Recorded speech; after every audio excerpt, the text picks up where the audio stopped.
يسلمك شيبة، مشتاقين لك وايد وايد وايد. يلا هذا نجهز ألبوم الجديد جهزوا. عرفتي هذه مروة بنتي. يا مرحبا والله. اي متصله الحين كاتبين لي مروه خالد الشيخ. انا طبعا عرفت. يا مرحبا بك يا مروه يا عمري انت. وهي اللي بعثت المسج اللي قال شيء جدا جميل. يا مرحبا بك حبيبتي. هي اللي سالت عن يوم رحتي الكويت. حبيت اقول لك اني مشتاقين لك وايد. مشكوره وايد حبيبتي. وايد ايضا ان شاء الله. الله يخلي لك اياه يا ربي. ويخليك ويسلمك. جاوبت على سؤالك مفاهد. اي هي الأجر يبا. بس عندي بساعدك يا فنانتنا. بس حبيت اساعدك ان انا ابوي من مساء قاعد يتكلم ويقول انك انت تشمخين الريايل.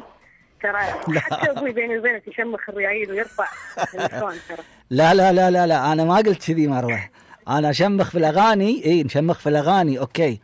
اي انت قصدك ان ابوك يشمخ شو اسمه. اوكي بس جاوبتك مفاهد. ويرفع المسامع. بس انا حبيت اساعدك بس. اوكي اقول لك زي بقطتك يعني. اوكي يعني لازم اقول له انا وانت في الهوا سوا. في الهوا سوا. يعطيكم العافيه يا عمري يا مروه. مشكوره يا مروه مشكوره يا عمري. الله يخلي لك اياها يا ربي. هي اللي اتصلت بساعه تقول لك عن حفله الكويت. تقول ليش دمعت احلام وهي تغني. عندنا اتصالات شباب.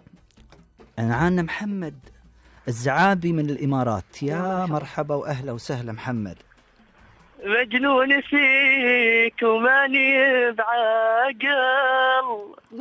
خلي العقل اللي يلوموني. الله نعم أحبك وانتي تستاهل. فيك انت ما سمع لو يعزلوني. الله عليك. أحلى تحية هذه. حياك الله يا محمد.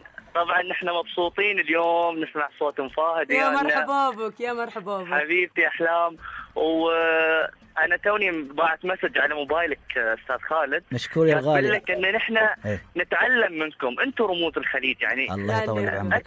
طبعا فنان كبيرة مثل أحلام وأستاذ خالد الشيخ. طبعا يعني ما في كلام بعدكم. الله يسلمك. الله يطول بعمرك. طبعا أنا يشرفني أني أنا أكون معاكم اليوم.